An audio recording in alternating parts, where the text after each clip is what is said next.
Assalamualaikum warahmatullahi wabarakatuh, adik-adik, rekan-rekan semua. Sebelumnya, terima kasih sudah hadir di kelas dasar ketiga ini. Dan saya mohon maaf karena satu dan lain hal tadi terlambat selama setengah jam ya. Saya minta diundur kelasnya di jam 9.30, 10.30 ya, kalau mohon maaf. Di sana 9.30 ya. Oh iya, Iya, maaf Bu. kebetulan saya ya sampai udah bingung waktu ini. Kebetulan saya sedang di Kuala Lumpur untuk menghadiri Conference Industrial Hygiene Malaysia atau MIHA, Malaysian Industrial Hygiene Association, bersamaan in conjunction dengan conference dari ANO, ASEAN Network of Occupational Hygienists gitu ya. Jadi kebetulan banget hari ini saya disuruh ngajar tentang industrial hygiene. Pas banget saya sedang bersiap ya untuk menghadiri conference industrial hygiene di tingkat Asia. Oke, eh, baik teman-teman semua, saya izin untuk share screen ya. Bagaimana kabarnya semua, sehat ya? Alhamdulillah Alhamdulillah sehat sehat. Bu. Oke, alhamdulillah baik. Mana ya? Share screen-nya. Oke.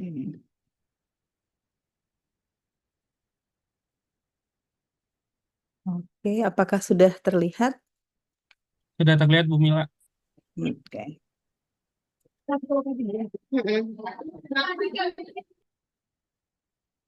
Iya, ini posisi teman-teman di rumah atau di kampus?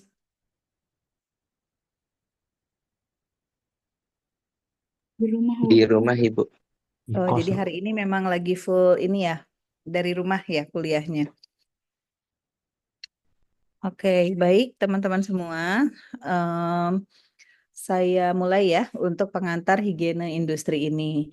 Jadi kalau teman-teman ingat bahwa K3 di UI ini ada 5 pilar keilmuan, ya, ada pilar keilmuan occupational health atau kesehatan kerja, kemudian ada pilar keilmuan yang kedua occupational safety atau keselamatan kerja. PIR yang ketiga adalah industrial hygiene atau higiene industri. Kemudian PIR yang keempat ergonomi dan PIR yang kelima adalah human factors and behavior ya, faktor manusia dan perilaku. Jadi rekan-rekan semua, higiene industri ini merupakan salah satu pilar keilmuan K3 di Departemen K3 FKM UI ya, yang kami kembangkan di Departemen K3 FKM UI, di mana menjadi pilar keilmuan yang cukup kuat ya, karena nanti kita lihat banyak sekali kasus kematian di tempat kerja atau fatality di tempat kerja itu adalah karena kejadian sakit seperti itu. Nah, mungkin sebelum masuk lebih jauh, saya ingin memperkenalkan juga bahwa higiene industri atau industrial hygiene ya dalam bahasa Inggrisnya, seringkali nanti ke depan teman-teman kalau baca referensi ya literatur, sering juga disebutkan sebagai occupational hygiene. Apa bedanya industrial hygiene dan occupational hygiene? Jadi istilah occupational hygiene ini muncul karena sekarang itu orang bekerja tidak harus di industri kan, ya bisa di kantor, kemudian bisa juga di tempat-tempat lainnya ya yang sifatnya non industrial seperti itu. Jadi akhirnya istilah industrial hygiene itu bergeser ya menjadi occupational hygiene supaya lebih mengcover lokasi kerja lain yang sifatnya non industrial. Untuk higiene industri sendiri memang lahirnya pada masa apa namanya revolusi industri. Ya, revolusi industri. Pada saat itu diketahui kok ada penyakit-penyakit tertentu ya yang sifatnya itu hanya muncul pada pekerja gitu, pekerja industri.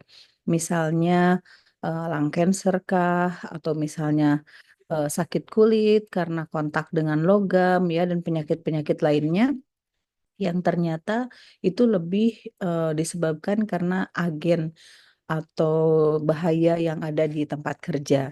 Sehingga kemudian lahirlah industrial hygiene, lahirlah occupational health ya, kesehatan kerja. Sehingga kalau di Departemen K3 OH dan IH atau occupational health dan industrial hygiene ini seringkali disatukan gitu ya. Jadi disebutnya OIH gitu ya. OHIH gitu, occupational health dan industrial hygiene. Oke, baik teman-teman semua. Ya, saya lanjutkan. Oh, ke sini ya. Oke, kita lihat data di dunia ya, data dari ILO, kemudian data dari ICO, bahwa setiap 15 detik ini ada pekerja yang meninggal karena work-related accident atau work-related diseases. Setiap 15 detik ya.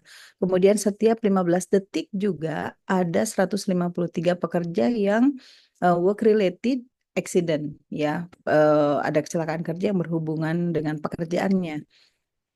Economic burden dari poor occupational health and safety practice ya, dari aspek K3 yang tidak baik ini ternyata menimbulkan kerugian sekitar 4% gross domestic product ya. Jadi terhadap negara itu kerugiannya 4%.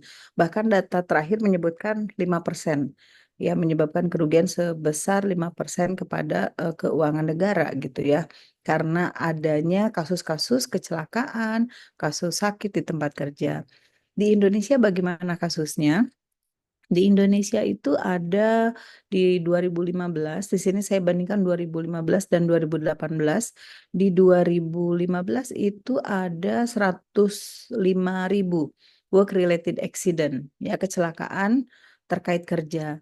Dan kematiannya ada 2.375 fatality dalam satu tahun. Di mana di tahun 173 di tahun 2018 meningkat menjadi 173.000. Namun, teman-teman semua, kalau kita menyajikan data jumlah kecelakaan kerja, sebetulnya tidak bisa menggunakan angka seperti ini, ya, tapi harus dinormalisasi dengan jumlah pekerja di tahun tersebut, gitu ya. Bisa jadi di tahun 2015 seolah seperti lebih sedikit angka kecelakaan kerjanya, hanya 105.000, gitu kan ya, dibandingkan 2018 173.000. Padahal mungkin jumlah pekerjanya jauh lebih banyak di tahun 2018. Oleh karena itu, kalau menyajikan data kecelakaan kerja, nanti teman-teman kalau udah mulai bekerja ya, biasanya menghitungnya itu adalah jumlah kasus dibagi jumlah pekerja kali jam kerjanya atau man hour-nya ya, kita sebut man hour. Misalnya di lokasi kita ada 100 orang pekerja, masing-masing bekerja dalam satu tahun itu anggaplah berapa ya, 8 jam kali 300 hari misalnya gitu ya. Jadi nanti rate-nya itu adalah angka kecelakaan kerja dibagi total pekerja kali jumlah jam kerja total ya. Kemudian kali 1 juta gitu ya, cara menghitung accident rate. Tapi di sini kebetulan agak sulit ya di Indonesia, bahkan di global juga, untuk mendapatkan data total man hour eh, untuk menjadi penyebut ya, penyebut. Nah, itu agak agak sulit sehingga akhirnya data angka kecelakaan kerja itu dimunculkan sebagai angka mutlak seperti ini ya, 105.000, atau misalnya seperti di ILO sendiri dia nyebutnya 15 detik ada satu pekerja yang meninggal, tapi dia tidak menyebutkan rate-nya. Kita di public health terbiasa ya dengan menggunakan accident rate gitu ya. Jadi lebih baik dimunculkannya dalam bentuk angka yang ternormalisasi dengan man hour-nya. Oke, kemudian the biggest share of work-related mortality ini came from work-related diseases. Jadi dari sekian banyak kematian ya yang terjadi di tempat kerja itu 86,3%-nya itu karena sakit, work-related diseases. Seolah kita sering mendengar ya, sering banget ada kecelakaan kerja dan lain sebagainya. Tapi kalau kematian itu 86%-nya disebabkan karena sakit. 86,3% kematian di tempat kerja ya disebabkan karena sakit. Sedangkan kalau accident, kecelakaan kerja yang menyebabkan kematian ini ada sekitar 13,7%-nya gitu ya. Jadi dengan fakta seperti ini maka kita harus meng-highlight juga bahwa tidak selalu safety first, tidak selalu health itu first gitu ya, tapi safety and health first gitu. Safety penting, health juga penting ya, bahkan kalau dari fakta ini kematiannya lebih banyak karena penyakit atau kasus sakit. Jadi ada juga saya pernah membaca satu tulisan yang menyatakan bahwa kenapa 86% ini kematian disebabkan karena sakit ya. Kadang-kadang di tempat kerja itu aspek health dianggap nomor dua ya. Nomor satunya itu safety, nomor dua health gitu. Jadi dianaktirikan gitu ya. Sehingga pengelolaan terhadap aspek health di tempat kerja itu masih minimal ya. Sementara pengelolaan terhadap safety kita lihat sudah cukup baik ya. Untuk pengelolaan aspek health-nya ini kurang, yang berakibat panen. Sekarang kasus kematian di tempat kerjanya menjadi banyak gitu, tinggi. 86,3% kematian yang disebabkan karena sakit. Itu kan tinggi banget ya. Oleh karena itu, apa namanya, yang kita temukan saat ini 86,3% kematian karena sakit itu adalah mungkin salah satunya adalah karena slogan safety first gitu. Dengan slogan safety first, orang seperti terdoktrin ya bahwa safety ini the most important. Aspek lain dari K3 itu menjadi kurang terkelola dengan baik. Gitu kira-kira teman-teman semua ya. Padahal penyakit itu kan dia developnya lama ya, kronis. Jadi karena tidak terkelola dengan baik di masa yang lampau, muncul penyakit atau sakit dan kematian di tempat kerja karena sakit itu adalah karena mismanagement di waktu yang lampau. Kira-kira seperti itu eh, penjelasannya ya dari salah satu artikel yang pernah saya baca. Oke, nah ini saya ada satu video, kita coba tonton bersama ya. Morgan Sindall presents Hand-Arm Vibration, HAV. Repeatedly using vibrating equipment such as jackhammers, breakers, grinders, scabblers, or drills causes your hands, arms, and possibly other parts of your body to shake, which is known as hand-arm vibration. You may have experienced its effects before without even realizing what it was. For instance, ever felt a tingling sensation, numbness, or feeling as if your hands and arms were still shaking after using a power tool for a long time? This tingling or numb sensation usually disappears after a short while. However, it is an early symptom and warning sign that if you continue to use the equipment or machinery for long periods of time, you could get hand-arm vibration syndrome. Exposure to high-frequency vibration is so dangerous because the vibrations damage the nerves and blood vessels in your fingers, hands, and arms. A further symptom of hand-arm vibration syndrome is when you start to experience more frequent symptoms that involve a loss of color and feeling in your fingers. This is then followed by a red flush and throbbing sensation, which signals a return of blood into your hands or fingers. This usually happens after prolonged exposure to vibration. People with severe cases of hand-arm vibration syndrome experience worse attacks, especially in colder weather that could last an hour. These attacks also become painful for the person, who may also experience a loss of usability, dexterity, or strength in their hands. This becomes extremely unpleasant as it weakens your ability to grip objects. There have also been reports of people losing fingers.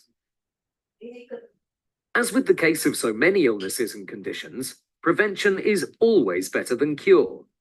Hand-arm vibration syndrome is no different, as it is extremely difficult to treat. In most cases, you can only be taught how to deal with its symptoms. But things you have control over are the following. Prevention. Knowing if you are being overexposed to vibration is the first and most important step to prevention. By wearing special equipment, such as HAVwear, you can monitor exactly what your exposure is and then take the necessary precautions to minimize it. Make sure whatever equipment or machinery you are using that causes vibrations is in good condition and that you use it correctly. This includes making sure drill bits are sharp, grinding discs are not damaged, etc.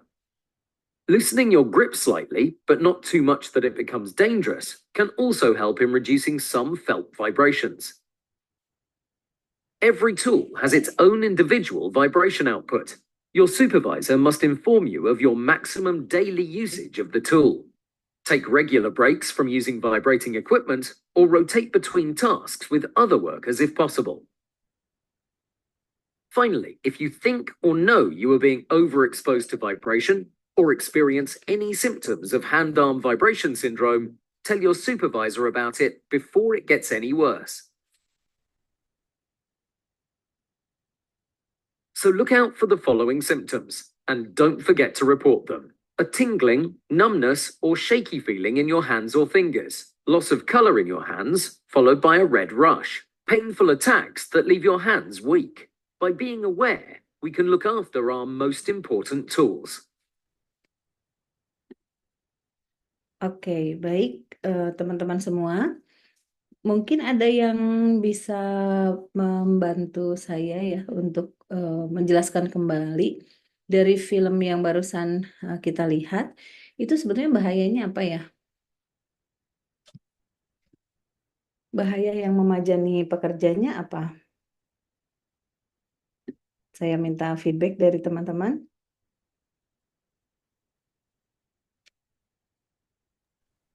Bahaya vibrasi, Bu.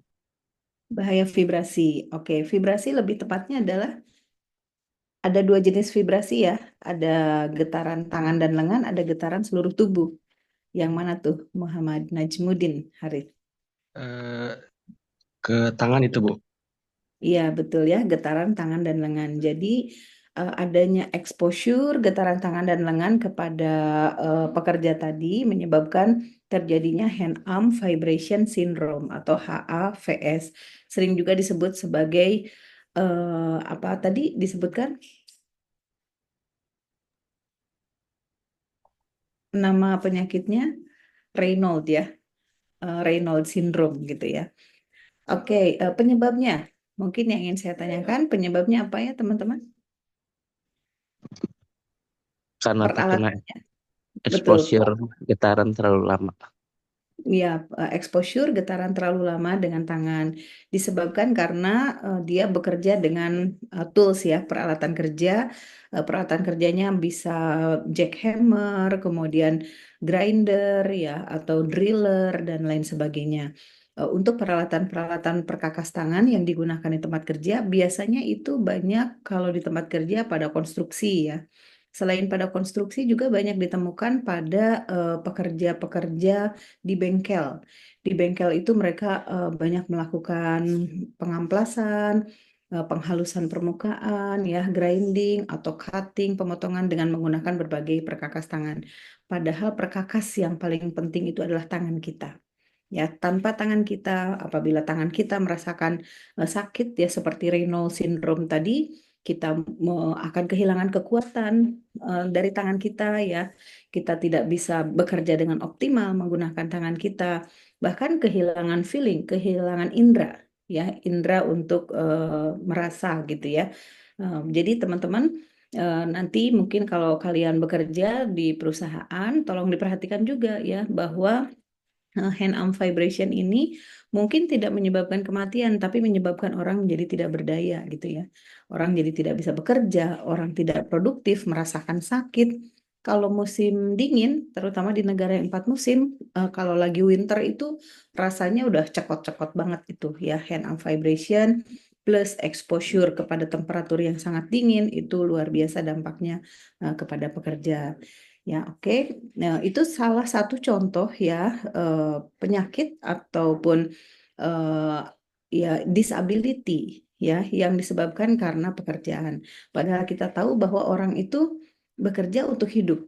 Ya, tidak ada orang yang bekerja untuk sakit, orang yang bekerja untuk cacat gitu. Bahkan tidak ada orang yang bekerja untuk meninggal gitu. Jadi kita sebagai orang HSE ya, seorang K3 Occupational Health and Safety OHS atau SI atau apapun lah namanya ya di tempat kerja nanti kita harus memiliki rasa tanggung jawab bahwa tugas ini adalah tugas yang sangat berat dan mulia ya, di mana teman-teman ini bertanggung jawab untuk memastikan bahwa kesehatan pekerja ini tidak terganggu ya dengan adanya pekerjaan. Jadi justru malah kesehatan pekerja ini kita pelihara pada level yang baik ya, yang produktif, kalau bisa kita tingkatkan gitu ya. Oke ya, teman-teman semua. Jadi setelah kita lihat tadi video tadi bagaimana orang tersebut kemudian terdampak ya, atau menjadi cacat, menjadi sakit akibat suatu pekerjaan sehingga membutuhkan kuratif atau pengobatan. Padahal yang perlu kita pikirkan sebagai orang ketiga itu jangan sampai terjadi sakit dulu, cacat dulu dan memerlukan pengobatan. Yang harus kita lakukan adalah lebih ke hulu. Bagaimana kita memprevent dan juga mempromote ya, prevention and promotion. Dalam hal ini adalah menjaga, prevention itu menjaga kesehatan pekerja, promotion adalah kita meningkatkan, baik meningkatkan kesehatan lingkungan kerjanya, meningkatkan kesehatan dari pekerjanya, meningkatkan kesehatan dari organisasinya. Jadi dalam hal ini tugas kita orang ketiga adalah bagaimana prevention and promotion.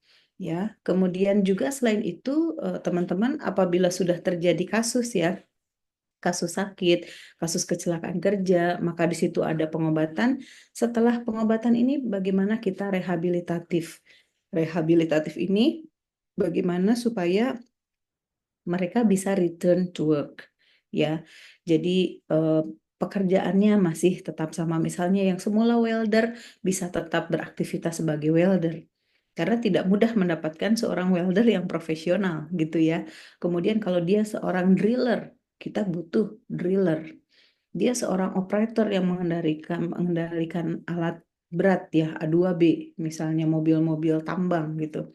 Terus terjadi low back pain ya, sakit pada punggung tulang belakangnya. Nah, bagaimana setelah diobati dia bisa kita rehabilitasi supaya dia kembali lagi ke status semula, kembali sehat lagi dan bisa kembali produktif lagi gitu ya. Jadi ada beberapa hal di dalam aspek OHIH, prevention and promotion, kuratif, rehabilitatif, dan satu lagi yang dikeluarkan di dalam undang-undang terbaru nomor 17 tahun 2023 tentang Undang-Undang Kesehatan adalah upaya paliatif. Apa itu upaya paliatif? Upaya paliatif itu adalah upaya untuk mendeteksi sejak dini. Kalau ada sakit atau cacat pada pekerja, kita bisa mengidentifikasi. Misalnya jangan menunggu orang ini sudah disable dulu gitu ya, tangannya menjadi tidak berfungsi, tangannya tidak bisa grip, bahkan tidak bisa memegang gelas. Jangan sampai seperti itu. Tapi sejak early diagnosis dia udah mulai sering kesemutan, kita udah langsung aware. Oh, oke, Pak, langsung segera diobati gitu ya. Atau pada saat medical check up secara rutin gitu ya, itu ditanyakan oleh dokternya, tangannya bagaimana Pak ya, terutama kalau dokternya atau pekerjanya ini mereka memang banyak beraktivitas dengan tools ya, perkakas tangan yang bergetar. Jadi dalam medical check up ini udah harus teridentifikasi, oke, ada potensi nih Bapak ini hand arm vibration syndrome. Maka harus ditanyakan, ada keluhan nggak Pak? Ada sering apa namanya kesemutan atau misalnya sering kaku-kaku tangannya atau tidak merasakan sesuatu gitu ya. Nah, itu bisa ditanyakan kemudian dicek tangannya ya, apakah ada di situ terlihat warna putih di ujung-ujung jarinya yang menandakan bahwa aliran darahnya terganggu. Seperti itu teman-teman. Jadi di dalam Undang-Undang Kesehatan sekarang tidak hanya prevention, promotion, kuratif, rehabilitatif, tapi penting lagi adalah paliatif. Seseorang yang sudah mulai ada early diagnosis of illnesses, ini bisa segera kita tangani gitu ya teman-teman. Oke, baik. Source of hazard, ya kalau kita bicara di tempat kerja ini kan ada interaksi dari berbagai macam elemen di tempat kerja, di pekerjaan. Ada mesin, ada material, ada metode cara kerja, lingkungan kerjanya, ya, dan juga pekerja. Nah, interaksi ke semua elemen di tempat kerja ini yang kemudian bisa menimbulkan munculnya bahaya. gitu dan risiko ya. Oke, saya masuk ke sini tadi sudah disebutkan bahwa 86% itu kasus kematian di tempat kerja lebih banyak disebabkan karena sakit. Sakitnya sakit apa sih? Kita lihat 35%-nya itu adalah circulatory diseases. Seperti misalnya penyakit jantung, ya penyakit jantung koroner ini disebabkan karena penyakit circulatory diseases. Kemudian selain itu kita lihat 29% karena maligna neoplasma. Apakah kanker, ya, tumor, dan lain sebagainya. Ini menyumbang 29% dari kematian di tempat kerja. Selanjutnya 15%-nya ini accident and violence ya. 10%-nya communicable diseases, penyakit yang menular dan lain sebagainya. Ya, jadi ini data dari ILO ya, mereka ambil datanya itu dari WHO. Di sini sumbernya International Labour Organization, Global Estimate of Fatalities Caused by Work-Related Disease and Occupational Accident. Belum ada data terbaru, jadi 10 tahun yang lalu ini datanya ya. Barangkali sekarang statistiknya sudah berubah, tapi tetap bahwa penyakit akibat kerja itu menyumbang kepada kematian yang terbesar di tempat kerja. Ya, sehingga saat ini kita lihat trennya adalah bagaimana perusahaan itu mulai mengelola aspek kesehatan di tempat kerja. Misalnya komputer, setiap 1 jam dia ngeblank, berhenti, stop komputernya supaya orang bisa stretching, bisa berdiri, kemudian bisa melihat jauh, bisa ngobrol kanan kiri ya, supaya aspek ergonomi dan aspek psikososialnya bisa terkelola dengan baik. Kemudian lagi misalnya sekarang ada apa sih runner ya, komunitas runner, komunitas futsal, komunitas bersepeda ya. Alhamdulillah kita lihat bahwa awareness terhadap kesehatan ini sudah semakin baik gitu ya. Nah, selanjutnya teman-teman semua kalau kita lihat nih di gambar yang sebelah kanan ini dari 23 kecelakaan ibaratnya atau dari 23 kematian ya, 3 ini adalah disebabkan karena work accident, 20-nya disebabkan karena work related illnesses ya. Tidak berarti bahwa safety itu menjadi tidak penting teman-teman ya, sama pentingnya safety penting, health penting, tapi fakta di global itu bahwa kematian karena kasus-kasus sakit, penyakit ya, circulatory diseases, penyakit jantung koroner dan lain sebagainya ini dominan, dan kita memerlukan pengendalian pengendalian terhadap penyebab-penyebabnya, sumber bahayanya. Nah, kemudian kenapa bahaya kesehatan ini juga tidak kalah pentingnya dari safety ya, karena yang pertama efek dari bahaya kesehatan itu bisa akut dan kronis. Mungkin tidak terlihat saat ini, tapi akan berdampak 10-20 tahun kemudian ya setelah kita berkarir. Nah, di sini ada yang disebut dengan cumulative exposure. Apa itu? Misalnya terpapar ya, terpajan dengan uap-uap kimia. Sedikit demi sedikit, lama-lama jadi bukit gitu kan ya teman-teman ya. Ada pajanan kumulatif. Setiap hari cuman 1 ppm, tapi setiap hari ketemu. Gimana tuh? Menjadi banyak ya, menjadi banyak. Ada cumulative exposure. Kemudian juga aspek kesehatan ini dipengaruhi oleh individual susceptibility, kerentanan individu. Ada individu-individu yang memang rentan karena misalnya secara genetiknya di keluarganya ya rentan, banyak yang meninggal karena jantung misalnya atau karena kanker. Nah, di situ akan memberikan signal ya atau warning untuk kita kalau ada keluarga yang meninggal karena penyakit tertentu, maka itu menjadi warning, artinya kita juga rentan terhadap penyakit tersebut, sehingga perlu disadari kalau kita rentan, maka langkah-langkah apa yang harus kita ambil supaya tidak berkembang ya dan menyebabkan sakit maupun kematian. Nah, karena bahaya kesehatan ini dia sifatnya kronis ya, dampak yang ditimbulkannya lebih banyak kronis, maka ada pengaturan batas paparan yang disebut dengan nilai ambang batas, teman-teman ya. Jadi misalnya kalau terpapar bising boleh nggak? Boleh. Tapi dalam 8 jam tidak boleh lebih dari 85 desibel. Boleh nggak terpajan debu? Boleh, tapi tidak boleh lebih dari misalnya 3 miligram per meter kubik per hari dan lain sebagainya. Kalau lebih melebihi dari konsentrasi tersebut, kalau terpaparnya dengan kebisingan lebih dari level 85 desibel, maka harus menggunakan alat pelindung diri. Gitu ya. Jadi batas paparan ini adalah menggambarkan bahwa pada konsentrasi berapa sih kita boleh terpapar di tempat kerja kita dan tidak menimbulkan dampak kesehatan in long run ya, tidak menimbulkan dampak kesehatan yang kronis gitu. Ini diaturnya di dalam nilai ambang batas. Nah, kemudian teman-teman semua bahwa dalam industrial hygiene ini konsentrasi paparan inilah yang harus selalu dipantau. Setiap tahun kita harus mengukur berapa paparan debu pada pekerja, berapa paparan bisingnya, berapa paparan uap kimianya. Kenapa perlu kita ukur? Dalam rangka memastikan ya bahwa pekerja kita insya Allah dalam waktu yang lama dengan paparan yang sudah ditetapkan oleh pemerintah tadi, insya Allah minimal risikonya untuk timbul penyakit akibat kerja gitu ya. Tapi tetap pada teman-teman atau pada pekerja-pekerja yang rentan itu ada potensi ya, sehingga nilai ambang batas ini hanya berlaku untuk orang yang sehat ya, bekerja dalam waktu 8 jam per minggu, 8 jam per hari atau 40 jam per minggu gitu. Jadi nilai ambang batas itu berlakunya dengan ketentuan tadi.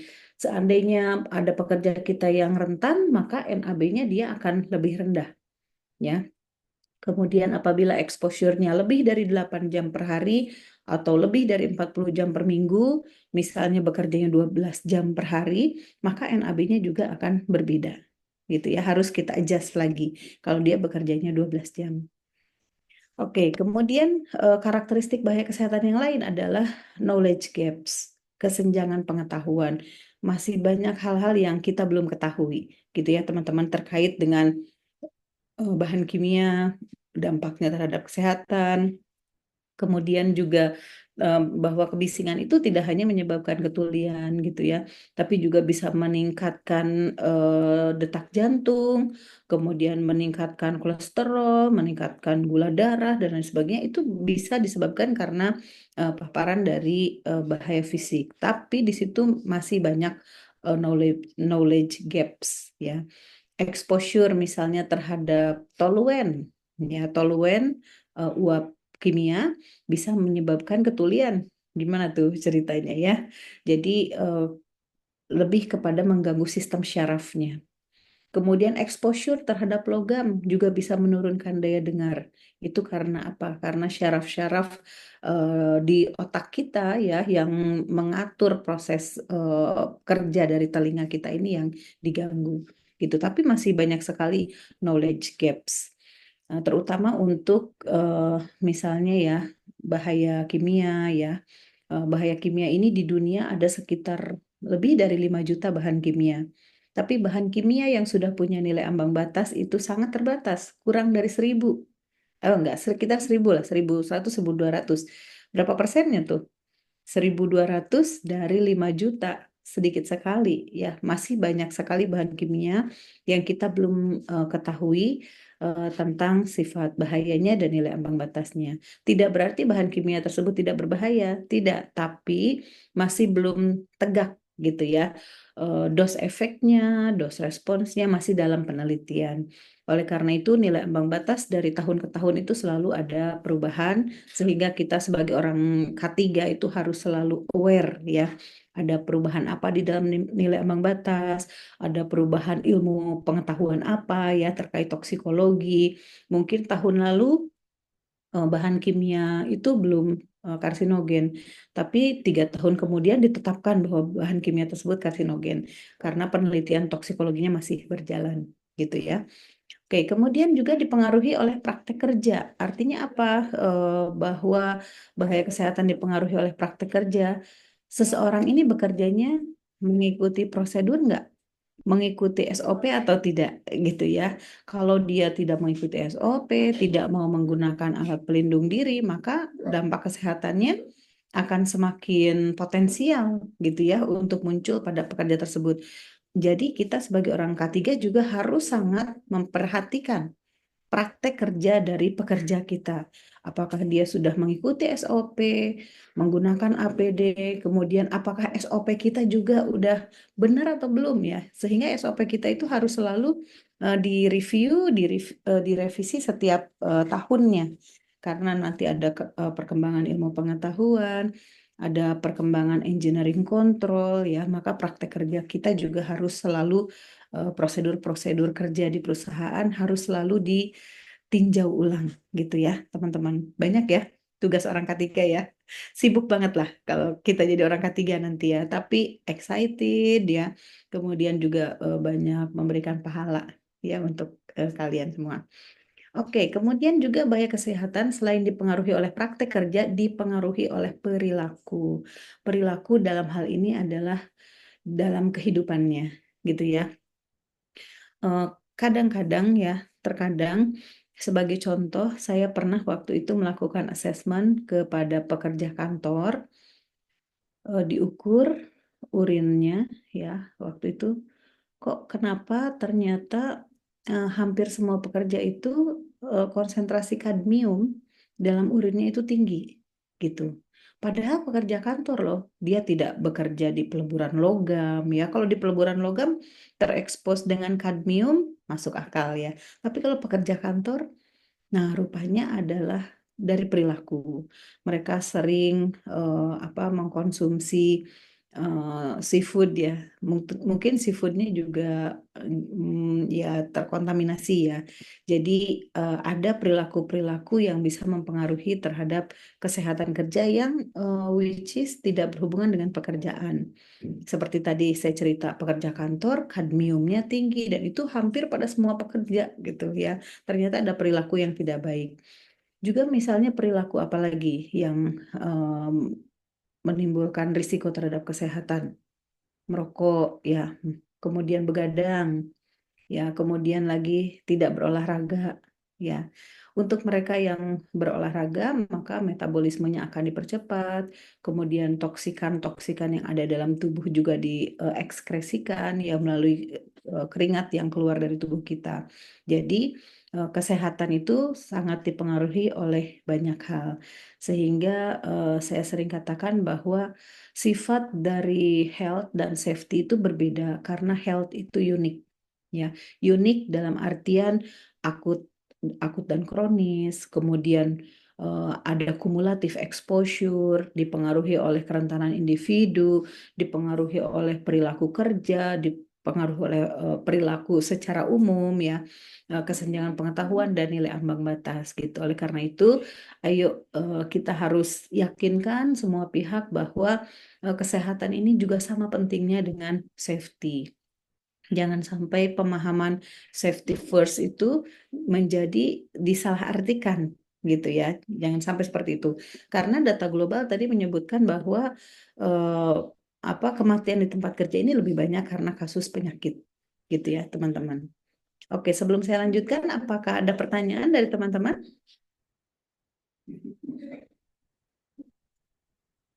Belum ada, saya lanjutkan ya. Ini saya ingin komparasi. Ada di sebelah kiri ini tempat kerja without preventive component.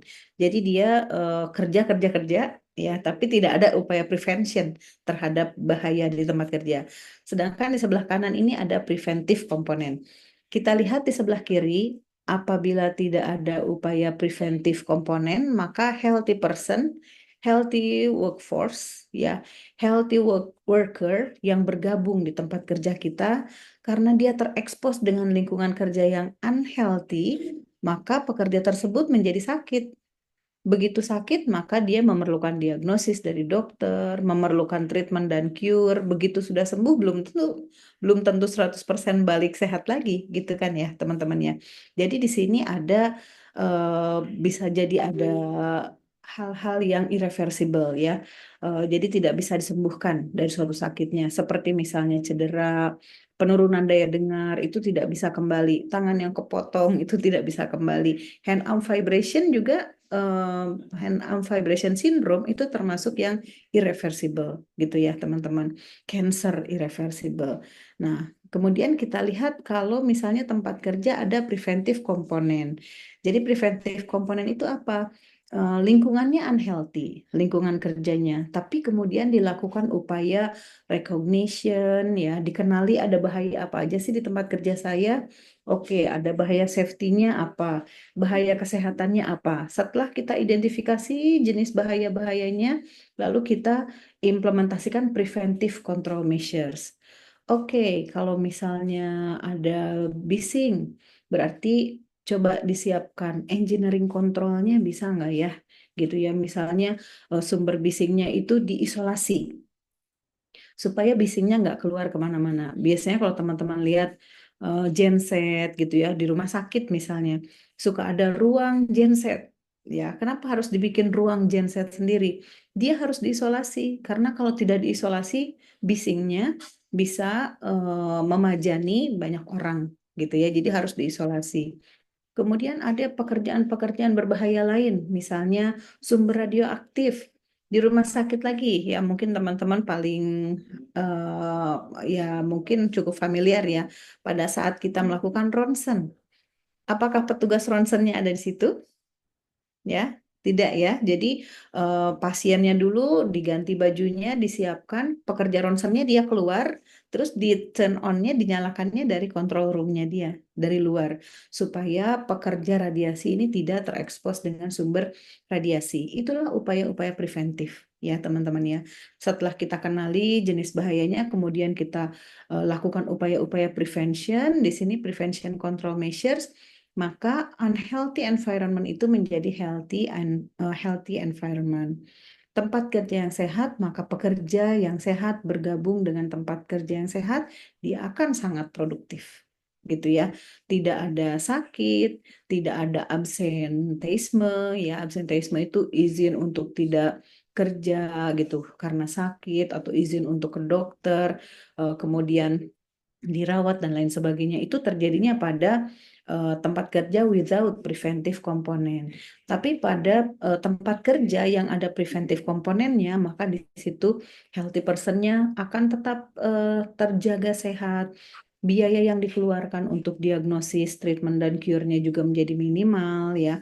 Meskipun tentu di sini ada modal ya untuk membeli upaya-upaya preventive control measures itu di situ ada biaya.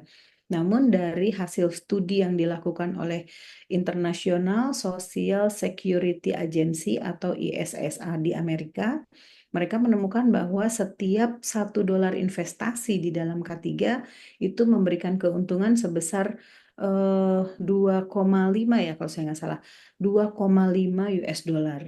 Jadi investasi dalam K3 itu menguntungkan, ya tidak akan rugi. Karena kalau kita investasi dalam preventive control measures, maka absenteisme turun, produktivitas meningkat, biaya pengobatan turun, bayar dokter turun gitu ya, terkendali. Jadi kita harus memastikan kepada bos ya di tempat kerja bahwa program-program K3 mungkin yang next itu kalian create ya di tempat kerja itu adalah berdampak terhadap keuntungan bisnis. Ya biasanya mereka pengen tahu, oke, kalau kamu mau beli alat pelindung telinga, nanti keuntungan ke bisnisnya berapa? Nah, di situ kita orang K3 harus bisa menghitung-hitung juga ya. Kalau tuli pengobatannya berapa, kemudian asuransinya dan lain sebagainya. Jadi ada juga kita orang K3 perlu pandai berhitung ya benefit and risk ya, cost benefit biaya dan biaya yang harus dikeluarkan dan keuntungannya. Nah, kemudian WHO menjelaskan bahwa tempat kerja yang sehat itu adalah tempat kerja di mana pekerja dan pemberi kerja, ya employee dan employer-nya berkolaborasi untuk melakukan perbaikan berkelanjutan, melindungi dan mempromosikan kesehatan, keselamatan dan kesejahteraan pekerja berkelanjutan ya, mempertimbangkan hal-hal berikut ini. Yang pertama adalah kesehatan dan keselamatan lingkungan kerja fisik. Artinya di sini yang terlihat ya kalau lingkungan kerja fisik itu peralatannya, kemudian juga mungkin material yang digunakan, semua sudah teridentifikasi bahayanya dengan sangat baik. Kemudian yang kedua adalah masalah kesehatan, keselamatan, dan kesejahteraan lingkungan kerja psikososialnya. Jadi ini yang goibnya, yang tidak terlihat ya. Bagaimana kita juga mampu mengidentifikasi apakah ada potensi-potensi bahaya psikososial, ada potensi mental illness ya, pengorganisasian pekerjaannya udah benar belum. Jadi misalnya si A, dia mampunya mengetik, memang dia menjadi typist. Seseorang mampunya misalnya jagonya di kimia, ditaruhnya di laboratorium. Jangan sampai ketuker gitu ya. Orang typist harus kerja di laboratorium, orang yang pintar kimia menjadi typist. Nah, ini bisa menimbulkan stres juga kepada pekerja karena yang dia lakukan tidak sesuai dengan kompetensinya gitu. Kemudian sumber daya kesehatan individu. Jadi tempat kerja yang sehat ini memiliki sumber daya kesehatan individu di tempat kerja. Ada kliniknya, ada rumah sakitnya, ada dokternya, ada asuransi kesehatannya gitu ya. Jadi kalaupun ada sakit, ada keluhan kesehatan, maka tersedia sumber dayanya gitu ya. Dan yang keempat adalah tempat kerja yang sehat itu selalu berpartisipasi di komunitas untuk meningkatkan kesehatan pekerja, keluarganya, dan anggota komunitas lainnya. Misalnya melalui edukasi kepada masyarakat sekitar tentang bahaya membakar sampah, tentang bahaya merokok, misalnya gitu ya. Nah, karena kita merasakan banget, terutama pada saat pandemi COVID ya, teman-teman semua, seringkali pekerja kita itu sakit COVID bukan tertular di tempat kerja, tapi tertularnya di luar tempat kerja gitu ya, di komunitas. Oleh karenanya, tempat kerja sehat juga harus mau berkontribusi terhadap kesehatan di masyarakat, di populasi sekitar tempat kerjanya. Oke ya, itu tadi saya jelaskan bagaimana pentingnya mengelola aspek kesehatan di tempat kerja, kemudian tempat kerja yang sehat itu definisinya apa. Lalu sekarang how, bagaimana ya upaya kita untuk meningkatkan kesehatan tadi. Jadi ada yang disebut dengan higiene industri, industrial hygiene, di mana higiene industri ini adalah ilmu, seni, teknologi, kemudian ada lagi yang menyebutkan ilmu, seni, teknologi, dan konfirmasi dalam kita melakukan antisipasi, ya. Yang kedua rekognisi, ketiga evaluasi, keempat pengendalian terhadap apa? Bahaya-bahaya atau faktor lingkungan atau stresor yang ada di tempat kerja yang dapat menyebabkan menurunnya derajat kesehatan, kesejahteraan, kenyamanan pekerja gitu ya, ataupun terhadap komunitas. Jadi higiene industri ini ilmu seni teknologi dalam melakukan siklus ini. Siklus pertama antisipasi. Apa sih antisipasi? Teman-teman biasanya menggunakan kata-kata antisipasi untuk apa? Ada yang bisa bantu nggak? Jaga-jaga. Jaga-jaga, betul. Misalnya jaga-jaga kalau mau pergi terus supaya nggak kehujanan bawa payung gitu ya, kira-kira ya. Nah, kalau di tempat kerja antisipasi itu misalnya kalau kalian mau bikin pabrik, ya mau bikin pabrik baru, kita antisipasi. Oke, dalam pabrik ini nanti prosesnya apa ya, industrial bisnisnya. Kemudian material yang digunakannya apa, mesin yang digunakan apa. Nah, kita antisipasi. Oke, berarti ada bahaya bising, bahaya getar, bahaya kimia, ada mikroorganisme misalnya, ada potensi indoor air quality, ada potensi ergonomi dan lain sebagainya. Maka kita antisipasi pengendaliannya. Oke, kalau begitu, kalau nanti ada bahaya A, B, C, D ini, maka harus disiapkan dalam desain pabrik yang akan kita bangun ini, metode pengendaliannya di mana aja. Di sini genset harus ada rumah genset, gitu ya. Di sini ada bengkel, di sini ada laboratorium, maka laboratorium harus diperhatikan exhaust-nya, lemari asamnya. Orang bekerja dengan bahan kimia yang toksik itu harus di dalam lemari asam supaya langsung disedot gitu ya, atau fume hood gitu ya. Nah, itu antisipasi. Kemudian antisipasi yang lain misalnya kalau kalian mau beli alat ya, atau misalnya apa ya, kalau sekarang kalian mau beli apa sih?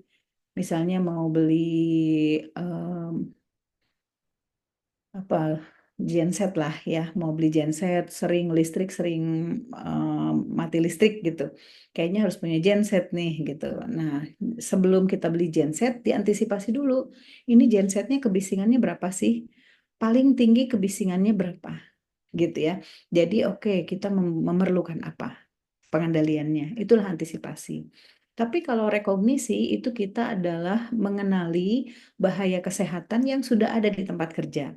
Jadi pabriknya sudah berdiri, prosesnya sudah berjalan, kalian direkrut sebagai orang ketiga di perusahaan tersebut, yang kita lakukan ya, kalau belum dilakukan di tempat kerja tersebut, atau kita mereview ya daftar rekognisi bahayanya. Di situ kita melakukan rekognisi pada fasilitas yang sudah well established, yang sudah ada.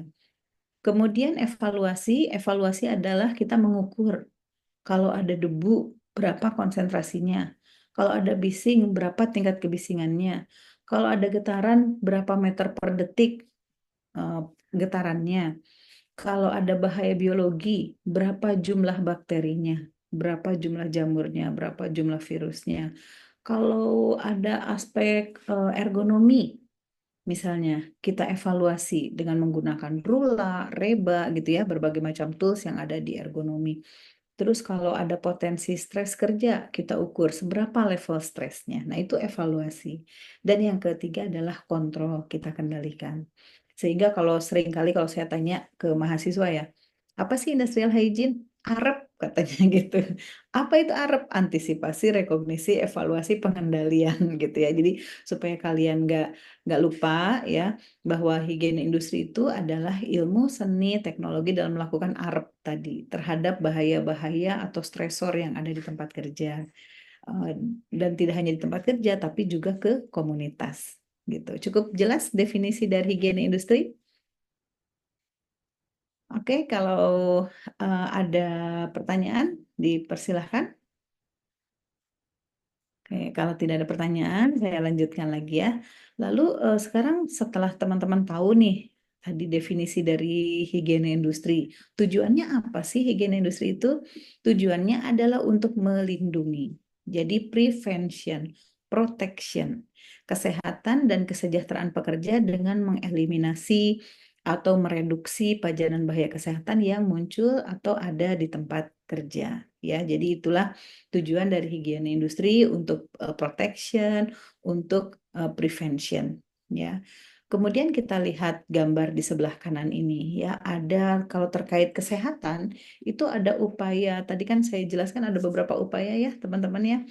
Ada prevention, ada promotion, ada kuratif, rehabilitatif, paliatif gitu ya. Nah, sekarang kita lihat di sini ada prevention dan treatment.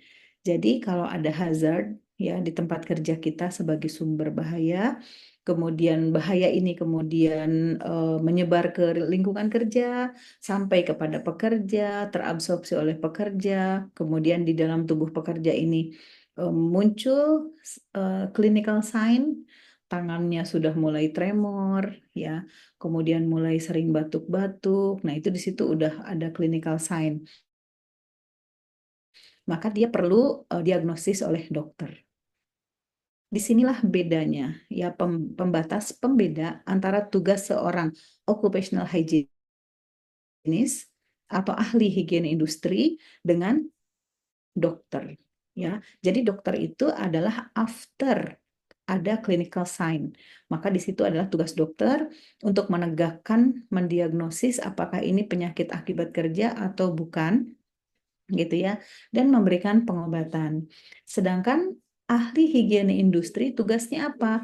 Dia pertama mengidentifikasi bahaya, tadi rekognisi antisipasi ya, mengantisipasi dan merekognisi bahaya, kemudian mengukur bahaya, evaluasi di sini pada pekerja dan pada lingkungan kerja, kita melakukan evaluasi dan kita melakukan pengendalian gitu ya. AREP-nya di sini. Ini adalah tugas dari ahli higiene industri. Teman-teman semua, pada kenyataannya ya sekarang di tempat kerja seringkali kegiatan dari occupational hygienist ini yang sifatnya di hulu ini juga dilaksanakan oleh dokter. Tapi kalian harus mampu memperlihatkan bahwa kita sebagai orang K3 itu memiliki kemampuan industrial hygiene yang lebih mendalam, yang komprehensif, karena itu tugas kita. Prevention itu tugasnya kesehatan masyarakat. Ya, Fakultas Kesehatan Masyarakat, bukan Fakultas Kedokteran, bukan dokter. Dokter itu fokus aja ke treatment. nggak usah pengen ngukur-ngukur bising, nggak usah pengen ngukur-ngukur debu atau bahaya kimia, kira-kira seperti itu. Karena kita sudah punya role and function masing-masing. Occupational hygienist atau ahli higiene industri ini berbeda dengan dokter. Dan kita sebagai ahli higiene industri juga nggak usah main-main ke area treatment, ya, memberikan saran pengobatan, misalnya seperti itu. Tidak, kita tegakkan di upaya-upaya preventionnya. That's industrial hygienist, ya, atau occupational hygienist. Teman-teman semua, di Indonesia itu ada Permenaker tahun 2008, nomornya saya lupa ya, nanti teman-teman bisa lihat di sana. Peraturan Menteri Tenaga Kerja mengatur tentang kompetensi ahli higiene industri. Jadi kompetensi ahli higiene industri di Indonesia itu ada 4 level. Ada ahli higiene industri muda, terus 3, sorry. Ahli higiene industri muda, ahli higiene industri madya, ahli higiene industri utama. Kalau yang muda disebutnya HIMU, higiene industri muda. Kalau madya, HIMA, higiene industri madya. Kalau higiene industri utama disebutnya HIU, gitu ya. Kalian mau jadi HIU? Boleh ya. Nanti kalian perdalam industrial hygiene-nya, kemudian nanti mengikuti ujian-ujian ya untuk sertifikasi kompetensinya setelah kuliah, misalnya nanti ingin fokus di dalam industrial hygiene. Oke, that's good ya, silahkan. Ini kira-kira bedanya higiene industri dan dokter, kemudian tujuan dari higiene industri, definisi higiene industri tadi sudah kita sampaikan. Nah, selanjutnya yang harus dipegang teguh ya, kalau teman-teman ini menjadi seorang industrial hygienist, ahli higiene industri ya, seperti saya. Saya ini termasuk salah satu industrial hygienist. Saya memperdalam keilmuan K3-nya di bidang industrial hygiene, dan kebetulan juga di Indonesia kita punya Indonesian Industrial Hygiene Association. IIHA ini sudah menjadi anggota dari International Occupational Hygiene Association dan anggota dari ANOH, ASEAN Network Occupational Hygienist. Nah, oleh karena itu kenapa di pekan ini saya ada di Kuala Lumpur di Malaysia, karena sedang mengikuti ASEAN Network Occupational Hygienist Conference yang diselenggarakan oleh MIHA, Malaysian Industrial Hygiene Association. 3 tahun yang lalu conference ANOH dilaksanakan di Bali dan IIHA adalah sebagai hostnya. Gitu ya. Oke, di sini kita lihat kode etik industrial hygienist, ada 4 organisasi higiene industri, yaitu American Conference of Governmental Industrial Hygienists atau ACGIH, kemudian American Association ya Industrial Hygiene, American Academy of Industrial Hygiene AAIH, kemudian American Board of Industrial Hygiene, American Industrial Hygiene Association membuat kode etik ahli higiene industri, dan kode etik ini kemudian diambil ya, diadopsi oleh International Occupational Hygiene Association, diberlakukan untuk semua anggota IOHA, International Occupational Hygiene Association. Apa kode etiknya? Yang pertama adalah industrial hygienist shall practice their profession following recognized scientific principles. Jadi prakteknya yang kita berikan di tempat kerja kita ini harus mengikuti scientific principle, prinsip-prinsip keilmuan. Harus berdasarkan referensi, harus jelas referensinya. Di sini, with the realization that the lives, health, well-being of people may depend upon their professional judgment, and that they are obligated to protect the health and well-being of people. Ya. Kemudian yang kedua adalah industrial hygienist shall counsel affected parties factually regarding potential health risks and precautions necessary to avoid adverse health effect. Jadi kita sebagai industrial hygienist ini memberikan konsultasi kepada pekerja-pekerja yang sudah terekspos ya, parties factually affected ya, affected dengan adanya health risk ini. Misalnya kita dari hasil ukur kita, hasil audiometri, kok banyak sekali yang penurunan daya dengar. Nah, maka kita harus berbicara ya dengan para pekerja yang sudah ada penurunan daya dengar tadi, kita sampaikan kondisinya seperti apa. Selain itu ke tempat kerja juga, Bapak, Ibu, bos gitu, pekerja kita tuh kondisinya kayak gini loh. Gitu, maka kita harus melakukan upaya-upaya apa. Itu kita berkonsultasi dengan banyak pihak lah yang terlibat dalam hal tersebut. Mungkin kita juga berkonsultasi dengan penyedia alat pelindung diri, ya. Gimana nih pekerja saya terekspos dengan uap logam? Kira-kira yang cocok respiratornya yang mana? Bagaimana cara menyimpan dan memelihara respiratornya dan lain sebagainya? Ini kita akan perlu berdiskusi juga ya dengan penyedia APD seperti itu. Kemudian, industrial hygienist shall keep confidential personal and business information obtained during the exercise of industrial hygiene activities, except when required by law or overriding health and safety consideration. Jadi, kita sebagai industrial hygienist harus menjaga data-data ini konfidensial, gitu ya. Kita tidak menceritakan, si itu kanker loh kemarin gitu ya, karena terekspos uap kimia. Wah, bahaya banget, nggak boleh kayak gitu ya. Atau si si B nih, dia udah mulai tuli nih, penurunannya, pendengarannya tuh udah turun 50% misalnya. Nggak boleh. Kita nggak boleh menyampaikan hal-hal seperti itu, tapi semua harus konfidensial. Kemudian industrial hygienist ini harus mencegah circumstances where a compromise of professional judgment atau conflict of interest may arise.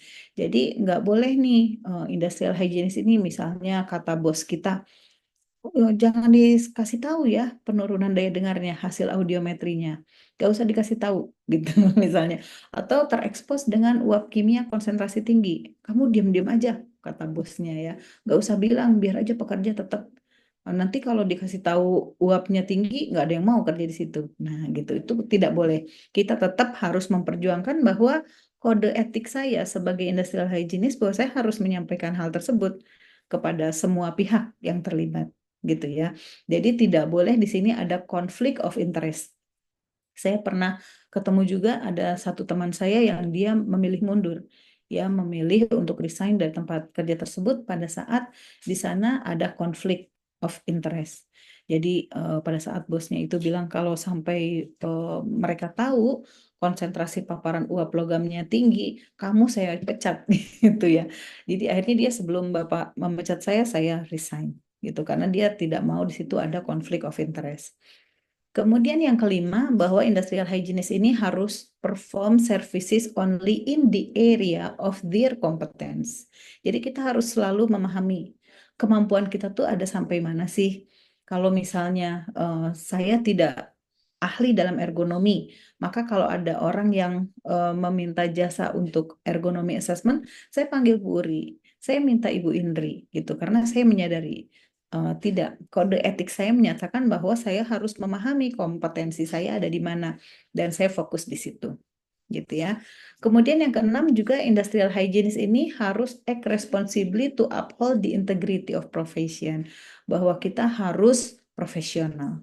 Ya, pada saat bekerja sebagai industrial hygienist harus profesional, harus memberikan servis sesuai dengan ilmu pengetahuan yang ada, ya, teknologi yang ada, alat ukurnya tidak boleh salah, metode ukurnya harus benar, kemudian cara menyajikan datanya juga harus benar, satuan unit harus benar. Misalnya kalau uap itu satuannya di dalam ppm, atau satuan debu itu dalam miligram per meter kubik, kebisingan itu desibel A gitu ya, kemudian getaran itu meter per second dan lain sebagainya. Jadi di sini harus betul-betul kita menjaga integritas dari profesi industrial hygienist ini. Oke, ada pertanyaan dulu sebelum dilanjutkan? Nih teman-teman nggak ketiduran kan saya ceritain? Semua aman ya? Oke, untuk tes ombak ya, untuk tes ombak coba tolong dong diketik, di type ya. Apa sih definisi dari industrial hygiene? Yuk, saya tunggu ya responnya. Silahkan di chat, diketik. Apa definisi dari industrial hygiene? Yuk, saya tunggu dalam waktu 1 menit. Silahkan untuk diketik definisi industrial hygiene di dalam meeting chat. Saya cuma mau ngecek aja semuanya masih ini ya, masih bangun ya. Takutnya udah pada ketiduran nih. Oke. Nah, oke. Kita tunggu 1 menit ya, Kak Abdil. Ini beberapa udah ada yang masuk Bu Mila. Iya nih benar, saya sambil baca juga. Arab ya. Ada edisi singkat banget ini ya. Mutiah Al-Wafa.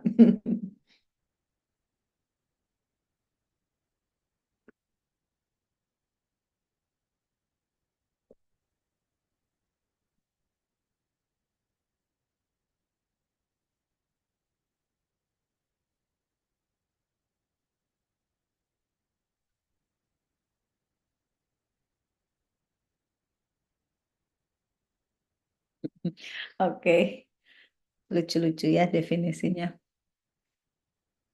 Ya,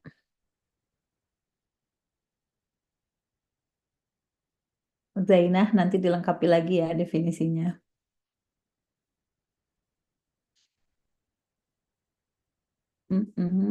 Oke, Lukman Cahyo sudah betul definisinya. Oke, fasya juga sudah oke. Mungkin fasya nanti ditambah lagi ke belakangnya faktor lingkungan yang ada di tempat kerja yang dapat mempengaruhi kesehatan pekerja atau kesehatan komunitas yang ada di sekitar tempat kerja gitu ya. Jadi lebih lengkap lagi. Kak Abdil, waktunya berapa menit lagi? Kita sampai jam 11.10 Bu, jadi masih ada sekitar 36 menit lagi. Oke, 36 menit lagi. Baik, oke. Ada berapa jawaban nih? Cukup banyak ya Kak Abdil ya. Ada 20 Kak Abdil? Sebentar ya Bu, saya coba hitung.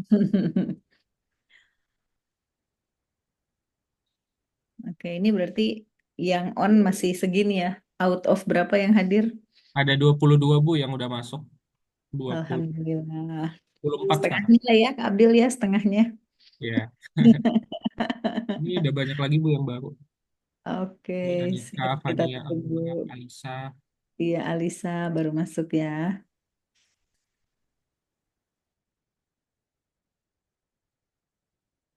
Oke, ada beberapa yang definisinya definisi Google juga ya. Hafal.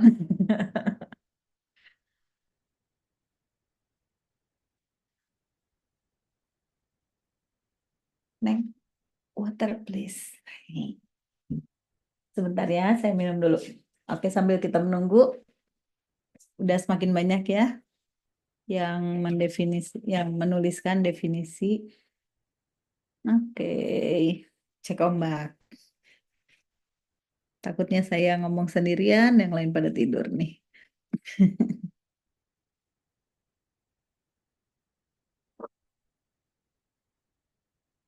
Teman-teman masih ingat nggak klasifikasi bahaya yang saya sampaikan di sesi yang kedua ya? Hazard and risk. Terima kasih.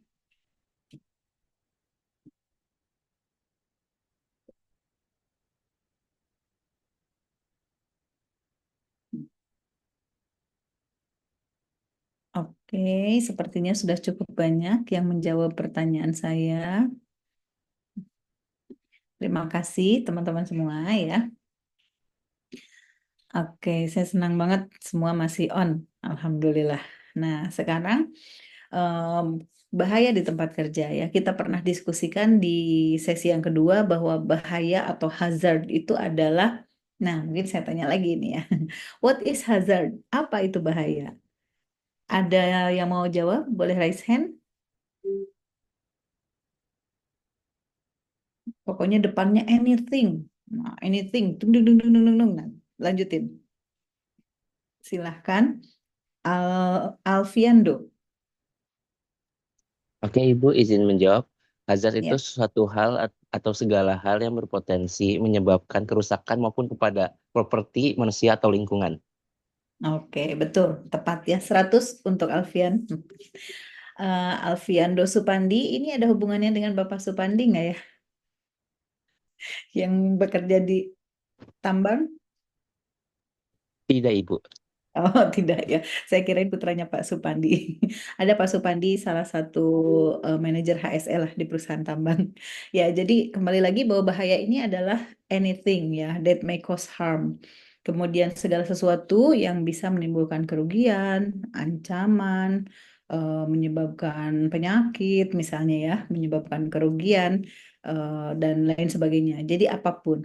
Kenapa disebut apapun? Karena dia bisa berwujud, bisa tidak berwujud. Kalau berwujud misalnya bersumber dari mesin atau bahan kimia gitu ya.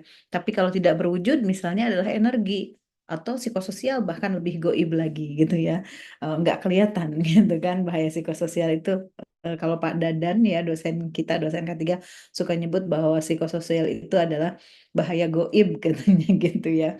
Nah, jadi eh, industrial hygiene ini melakukan antisipasi, rekognisi, evaluasi, dan pengendalian terhadap 5 bahaya kesehatan.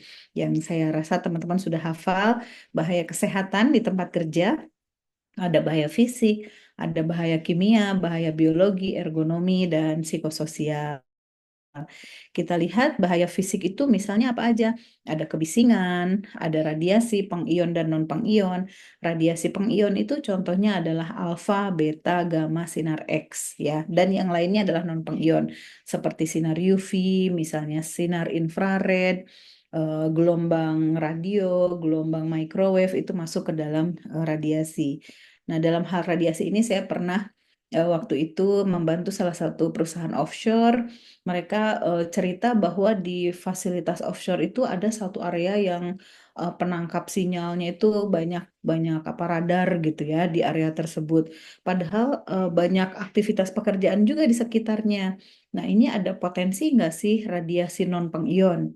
Nah, terus saya coba pelajari dari radiasi-radiasi tersebut ada ya gelombangnya itu gelombang yang panjang ya kalau nggak salah panjang gelombang yang panjang gelombang radio dan lain sebagainya.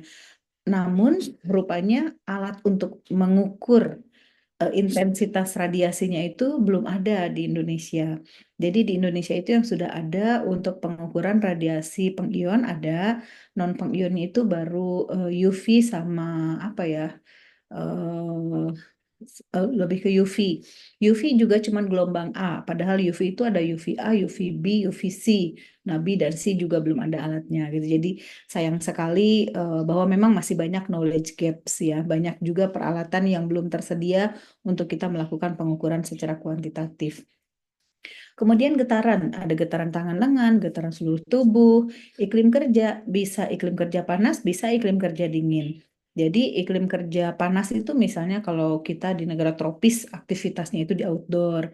Tapi kalau iklim kerja yang dingin, misalnya kalau teman-teman tahu di industri pengolahan ikan, mereka itu bekerjanya seperti di dalam kulkas ya, dingin area kerjanya untuk menjaga mutu dari produk yang dikelolanya, misalnya ikannya gitu ya, supaya tetap dalam keadaan segar. Kemudian juga pencahayaan merupakan bagian dari bahaya fisik. Kita ketahui bahwa sekarang banyak sekali kasus eye syndrome ya. Eh, Mata itu banyak mengalami masalah karena apa? Karena kita banyak terekspos dengan gadget. Ya, kemudian kita bekerja di area yang pencahayaannya kurang, misalnya gitu. Dan kalau pencahayaan kurang itu tidak hanya berdampak pada kesehatan mata, daya akomodasi mata, tapi juga bisa berbahaya terhadap safety.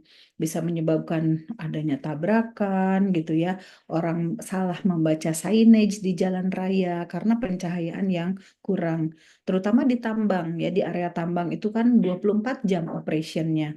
Ada yang bekerja pagi, bekerja siang, bekerja malam. Nah, yang bekerja malam tidak ada matahari kan, depend on lampu.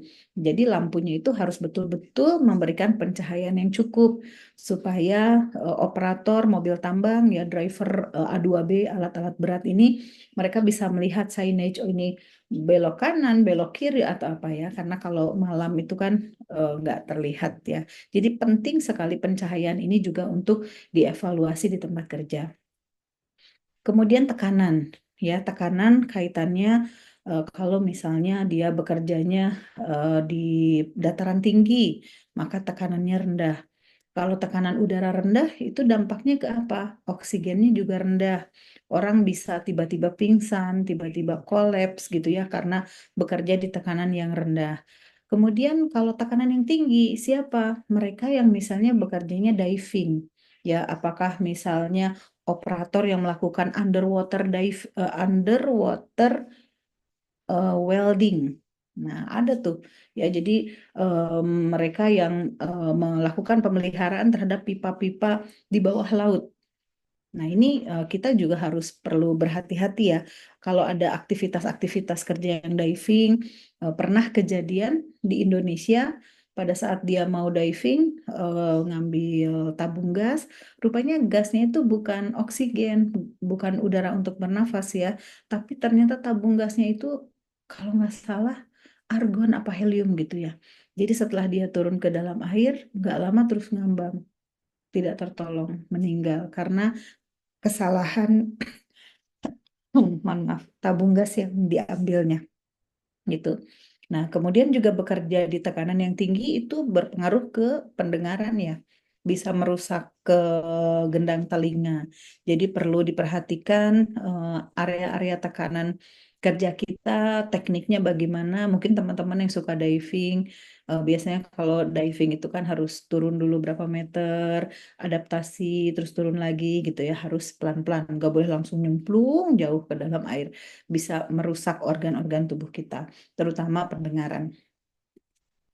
Oke, kemudian bahaya kimia ya. Bahaya kimia mungkin saya tidak akan terlalu banyak cerita. Bahaya kimia itu ada yang sifatnya gas, ada yang sifatnya uap, ada cair, ada aerosol. Aerosol itu bisa padatan di udara atau cairan di udara. Kalau yang padatan di udara misalnya apa? Ada debu, kemudian ada fume, ada apa lagi? Smoke, ada fiber gitu ya. Kemudian kalau cairan di udara misalnya adalah mist dan fog. Kalau untuk padatan di udara tadi debu, fume, fiber sama smoke ini beda berdasarkan generation prosesnya, berdasarkan production prosesnya. Kalau debu biasanya dihasilkan dari aktivitas blasting gitu ya, peledakan batu-batuan menghasilkan debu atau dari aktivitas memotong menggrinding itu apa penghalusan ya, penghalusan permukaan kayu misalnya itu kan grinding. Nah, itu akan menghasilkan debu. Tapi kalau fume itu adalah padatan yang berubah menjadi uap. Misalnya di peleburan logam, logam dipanaskan, dicairkan, menguap. Nah, itu menghasilkan fume, fume logam. Atau dari aktivitas welding itu juga fume. Smoke, smoke itu dihasilkan dari pembakaran. Misalnya smoke dari knalpot kendaraan, dari kalau di tempat kerja itu dari knalpot misalnya forklift. Kalau forkliftnya masih pakai solar gitu ya, tidak menggunakan listrik. Kemudian juga yang di dalam underground mining, ya mereka alat beratnya itu masih menggunakan solar. Jadi di situ ada diesel particulate matter, DPM, yaitu cukup berbahaya dan karsinogenik terhadap sistem pernafasan kita. Fiber serat.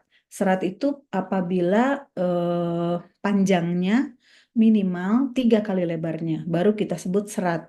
Kalau panjangnya kurang dari 3 kali lebarnya, maka itu kita sebut debu. Ya, debu bukan fiber, bukan serat. Oke, jadi teman-teman harus bisa membedakan apa itu gas, uap, ya, kemudian aerosol padat, aerosol solid. Rasanya sudah pernah saya sampaikan waktu kita mendiskusikan tentang bahaya dan risiko. Ya, lebih lanjut hal-hal di sini ada globally harmonized system, SDS dan label itu akan saya jelaskannya nanti di mata kuliah bahaya kimia ya. Jadi saya lewat dulu aja. Ini pembagiannya ya. Jadi untuk gas dan uap, bedanya gas dan uap, teman-teman ada yang bisa bantu saya? Bedanya gas dan uap apa? Kalau CO, gas atau uap?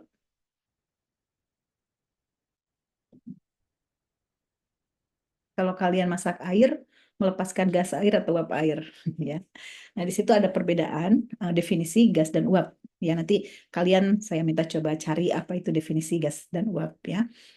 Selanjutnya, bahaya kimia bisa juga liquid, route of entry-nya lewat dermal, solid juga route of entry-nya lewat dermal. Nah, ini rute bahan kimia masuk ke dalam tubuh kita bisa melalui mata, bisa melalui inhalasi, bisa tertelan atau ingesti, bisa melalui kulit, ya, bisa juga karena needle stick injury, karena jarum suntik. Nah, di tempat kerja yang paling signifikan route of entry-nya adalah melewati inhalasi dan mata dan kulit.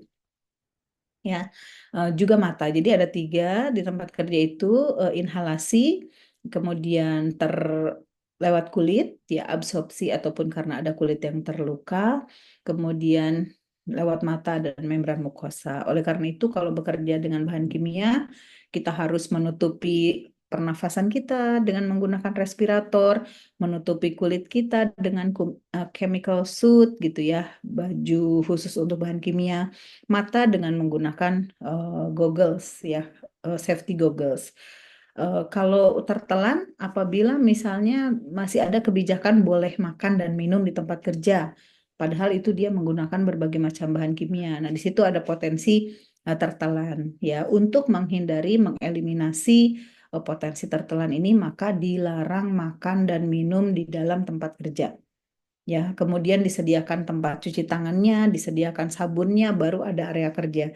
Sehingga pekerja setelah mereka kontak, misalnya di bengkel, bekerja dengan oli, segala macam, selesai kerja cuci tangan dulu dengan sabun, bersih tangannya, baru boleh makan, gitu ya. Itu salah satu upaya untuk pengendalian eliminasi route of entry tertelan atau ingesti. Oke, ini saya lewat dulu saja ya. Nah, kemudian bahaya biologi. Bahaya biologi ini banyak sekali jenisnya. Ada yang mikroorganisme dan makroorganisme ya. Kalau mikroorganisme ada bakteri, ada virus, ada jamur, parasit, mungkin parasit bisa jadi udah masuk ke makro ya. Insekta ya, banyak kecoa. Kemarin saya asesmen di salah satu kantor di Jakarta, keluhannya itu banyak kecoa gitu ya. Nah, itu kan kecoa agak gimana menjijikan gitu ya, dan mungkin sebagian orang takut ya, kayak saya takut gitu. Kemudian hewan liar itu dari ular berbisa, dari monyet ya, kemudian juga misalnya anjing liar, anjing hutan, babi hutan, terus ada juga di area Kalimantan Utara itu ada yang disebut dengan nyamuk penghisap darah gitu ya. Jadi kalau kita lagi di lapangan, kalau digigit sama dia tuh bisa bengkaknya berhari-hari gitu ya. Jadi selalu dilakukan pest control, penyemprotan pestisida dan insektisida supaya nyamuknya ini tidak berkembang biak gitu ya. Ini untuk bahaya biologi. Kemudian biological hazard yang mikroorganisme, ini ada level-levelnya teman-teman. Ada biohazard level 1, 2, 3, hingga 4. Jadi yang level 1 itu yang paling less dangerous lah ya. Kemudian di biohazard level 2 di sini sudah ada severe disease to human. Bisa menyebabkan sakit kepada orang, tapi dia eh, bisa tertular ke orang lain melalui direct contact. Kemudian biohazard level 3 ini juga menyebabkan sakit, ya bisa menular, dan penularannya itu melalui airborne. Jadi kalau airborne ini masuk ke level 3, respiratory transmission, pathogen highly likely become airborne, dapat menyebabkan serius atau lethal disease to human. Contohnya Mycobacterium tuberculosis ya. Ini COVID-19 juga sekarang sudah masuk ke level 3. Sebelumnya di level 4. Kalau level 4 ini adalah extremely dangerous pathogen, bisa expose ke orang, bisa menyebabkan pandemik, dan belum ada vaksinnya. Itu masuk ke level 4. Contohnya adalah Ebola virus, ya. Kemudian Lassa virus, ya. Ada beberapa virus, nanti teman-teman bisa cek dari Center for Disease Control and Prevention, ada apa aja sih jenis-jenisnya ya mikroorganisme yang masuk ke dalam biohazard level 1, 2, 3, dan 4. Kemudian BSL ini adalah seperti fume hood-nya, upaya engineering control-nya. Kalau kita bekerja dengan biohazard level 1, maka gunakan BSL 1. Kemudian BSL 2 untuk biohazard level 2, BSL 3 untuk biohazard level 3, dan BSL 4 untuk biohazard level 4. Jadi kalau di BSL 4 itu em, keluar masuk laboratoriumnya juga terkontrol, orang yang masuk laboratoriumnya harus fully protected, dia semuanya harus tertutup, tidak ada kontak dengan kulit, tidak ada kontak dengan mata, dan lain sebagainya, karena itu bisa terjadi penularan. Kalau tertular, belum ada obat dan vaksinnya. Itu biohazard level 4. Kemudian saya lanjut ya. Lanjut saja untuk aspek ergonomi, saya rasa teman-teman sudah ada sesi untuk ergonomi, psikososial juga sudah ada ya. Jadi psikososial hazard ini segala sesuatu yang menyebabkan stres pada pekerja, bisa work related, bisa non work related. Misalnya kalau work related, waktu kerja yang berlebih, overwork, burnout, bullying ya, sexual harassment, kekerasan di tempat kerja, misalnya sukanya ngebentak-bentak, lempar ini itu ya. Sedangkan kalau yang non-work related, apakah family problem atau social problem dengan teman, dengan sahabat, ini bisa menyebabkan masalah ya, atau toxic friendship. Nah, kalau toxic friendship itu tinggalin aja ya, masih banyak teman-teman yang lain daripada kita menjadi stres ya, teman-teman ya. Karena health effect-nya itu bisa stres, bisa anxiety, bisa depresi, cardiovascular disorder, asam lambung ya, gastrointestinal disorder, terus berujung yang tadinya tidak merokok jadi merokok, terus mulai drug abuse, alcohol consumption, mungkin juga suicide attempt dan lain sebagainya. Ini adalah bahaya psikososial ya. Oke, kemudian nah mungkin itu teman-teman ya sebagai pendahuluan industrial hygiene. Selebihnya sebetulnya yang perlu kita lakukan sebagai orang industrial hygienist ya atau sebagai orang K3, kita mengidentifikasi ada bahaya kesehatan tadi nggak? 5 kelompok bahaya kesehatan di tempat kerja kita.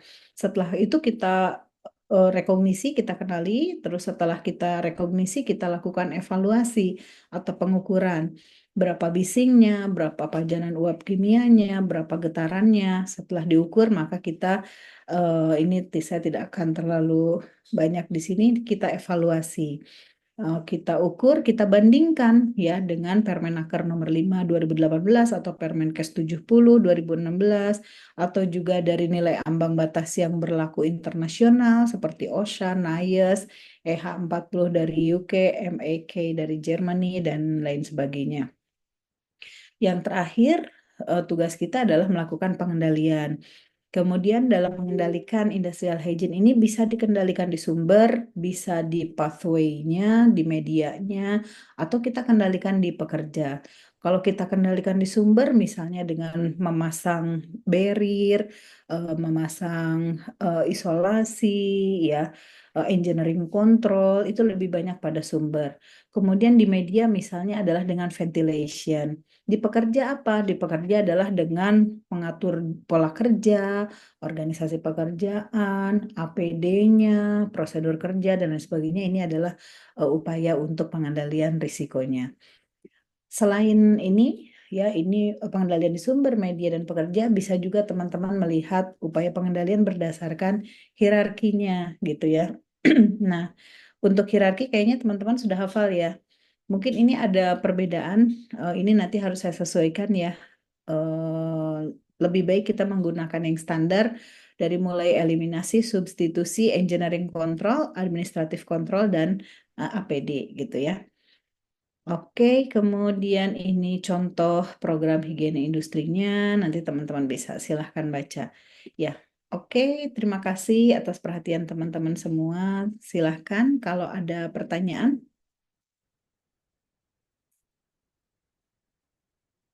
Boleh raise hand. Oke, sepertinya belum ada pertanyaan ya, Kak Abdillah ya.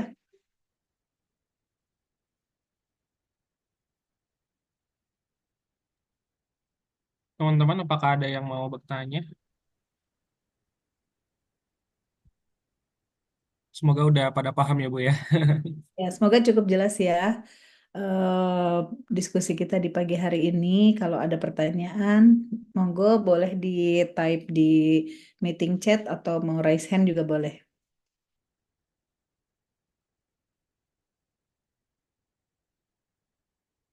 Kalau tidak ada pertanyaan, mungkin saya aja ya untuk ngecek teman-teman semua upaya pengendalian risiko. Tadi saya terakhir, ini yang terakhir, saya jelaskan bahwa pengendalian risiko itu bisa kita kendalikan di sumber, bisa di pathway-nya, bisa di receiver-nya atau di workers-nya, tapi juga bisa melalui 5 hierarki metode pengendalian. Boleh di-type dari yang paling efektif hingga paling less efektif. 5 hierarki pengendalian.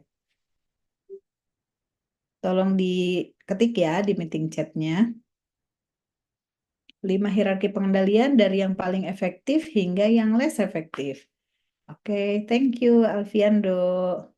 Cahyo, terima kasih. Bunga Dika, terima kasih. Silahkan yang lainnya.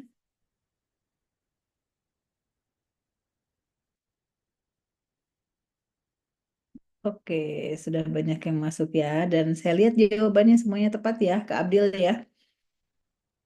Iya, udah benar semua ya, Bu ya, kurang lebih. Nah, oke, baik. Terima kasih banyak ya teman-teman semua atas perhatiannya, atas interaksinya nih. Sengaja saya bikin interaksi supaya memastikan kalian ada ya di depan kamera. Oke, kalau tidak ada pertanyaan lagi, saya rasa pertemuan hari ini bisa kita cukupkan ya, Kak.